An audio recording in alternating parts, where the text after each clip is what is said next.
and certainly our advocacy of zero tolerance, particularly for areas like shoplifting, really caught the mood of the country. And plus our insistence on stop and search, which interestingly is popular across all sections of society, regardless whether you're on the left, the centre or the right of politics. Sadly, at the same time, free speech has been genuinely under attack, and I think the final implementation of what was well-intentioned legislation, frankly, is quite chilling. And that allows the public now to believe that we're living in a world of two-tier policing and sentencing.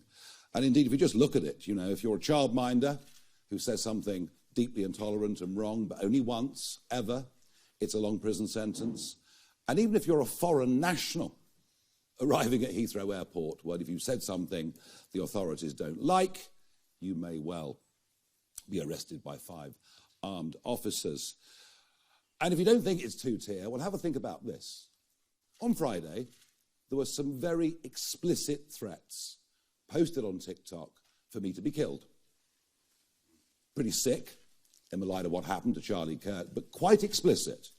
Been told this morning by the Metropolitan Police that those posts don't meet the threshold for further action. So I think we are, you know, without doubt living in a two-tier country. But frankly, having led the opinion polls for over 100 opinion polls, the only responsible thing that we can do is to prepare. And that's why I announced at conference we'd be setting up a department preparing for government. And that is the responsible thing that we're going to do. And that process starts today when we take on somebody who will head up that department, find talent, find people with experience in the civil service, in government, and help us get ready for what will be a monumental task. Radical change in a country like this is not easy, but it's necessary, because if it's not done, many of us believe this country will be well and truly sunk. So the man that has been given the job, this enormous responsibility, is a Member of Parliament for East Wiltshire. His name is Danny Kruger, and he joins me, I hope he does, on the stage now.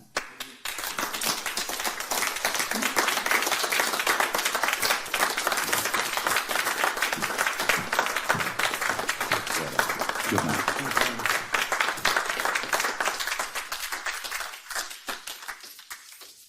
Thank you very much indeed, Nigel. Good to see you all.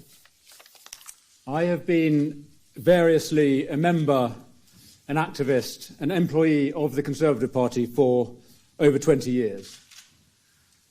And I have many friends in the party, many good and decent people, which is why it is so personally painful for me to be doing what I'm doing today. There have been moments when I've been very proud to belong to the Tory party.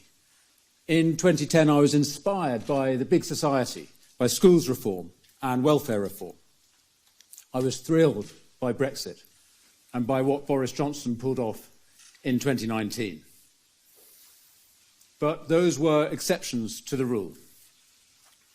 The rule of our time in office was failure. Bigger government, social decline, low wages, high taxes, and less of what ordinary people actually wanted.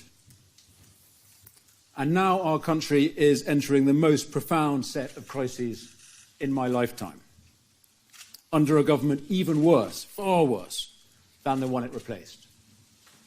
Crisis in the economy, crisis at the border, crisis in our streets, crisis in our military, crisis for young people. Yes, we are still a great country, and there are good reasons that so many migrants want to come here. But there are also reasons so many entrepreneurs and young people want to leave. Britain is not broken, but it is badly damaged. And so in this crisis, something's got to give. I hoped after our defeat last year that the Conservative Party would learn the obvious lesson, that the old ways don't work, that centrism is not enough, that real change is needed. But no. We've had a year of stasis and drift and a sham unity that comes from not doing anything bold or difficult or controversial. And the result is in the polls. And those lost voters aren't coming back. And every day more and more people are joining them in deserting the party that has failed. And so this is my tragic conclusion. The Conservative Party is over. Over as a national party. Over as the principal opposition to the left. But I am not despondent, because conservatism is not over. It's never been needed more, and actually it's never been more vibrant. Because the failure of the Conservative Party has created space for an alternative. The flame is passing from one torch to another.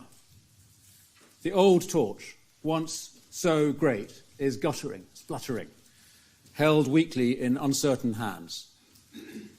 But the new torch is already alight, already brighter than the one it is replacing, held aloft in firm and confident hands. Mr Farage, if I could get your response to the scenes that we saw over the weekend, the marches, the presence of Tommy Robinson, and in particular the comments of Elon Musk, fight or die. What do you make of all of that?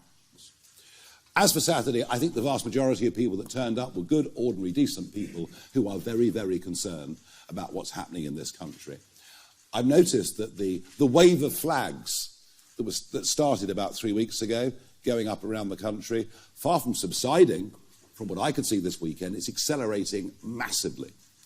And it is a collective, 2 fingers up to a British establishment that they feel utterly betrayed by in every single way. So I fully understand why people would go and march. The comments of Elon Musk you asked me about. Well, Elon and I have a relationship. Wouldn't say a very good one. He's generally rather rude about me, even though I do admire him in many ways. You know, it would be nice to get some clarification of what fight meant in that context. And I'll link it back to something that Danny said earlier. We are radical, but we're not revolutionaries. If the fight that Musk was talking about was about standing up for our rights of free speech, if it was about fighting in elections to overcome the established parties, then that absolutely is the fight that we're in. And the reason you asked the question, I think the context of the way the word was used left a degree of ambiguity. Look, I knew Charlie Kirk for virtually 10 years, knew him pretty well, campaigned around America with him, spoke at Turning Point conferences. You know, I knew the guy very, very well, and obviously deeply upset by what happened. Some of the reaction to it was vile. Vile. But if you believe in free speech, you have to allow people to say distasteful things. But equally, if you believe in free speech, you believe there are limits to free speech. An incitement to kill, I would have thought, I know, is way beyond what even a free speech champion such as myself thinks is acceptable. And yes, these were aimed at me personally. I mean, look, it's not a very pleasant experience, let's put it like that. And so I did challenge the police to do something, but they've decided this does not meet the threshold. Gosh, imagine if I'd made some joke about the trans community. I'd probably be in real trouble. And that is at the heart of two-tier Britain, two-tier policing, two-tier justice, and two-tier care. And it's one of the reasons the flags are going up all over this country. The public have sussed it. The government is not on the side of ordinary, decent, working people. As for the march again on Saturday, look, if some people were offended by it or felt worried by it, then that is a great shame. I'll tell you what's even worse, the fact that over 50% of women don't feel safe walking the streets of London. Can you believe that in our capital city? Can you believe it? And by the way, that's not just at night time. It includes during daytime too. And Mr. Farage, what is your direct message to police officers, 26 of those who were left injured at this weekend's rallies? You are levelling some heavy accusations at them, those who are trying to do their jobs, that they are conducting two-tier policing, but how is this helpful to them? Yeah, I mean, 26 police officers being injured is horrendous. And people will say it's not as bad as Notting Hill, it's not as bad as other demonstrations, but it is horrible, it is bad. I feared something like that would happen. There is no defence of the use of violence that some people used on Saturday, but I do repeat, not defending any of it, but I do repeat, the vast majority of those who caught the train to London for the day were good, ordinary, decent people.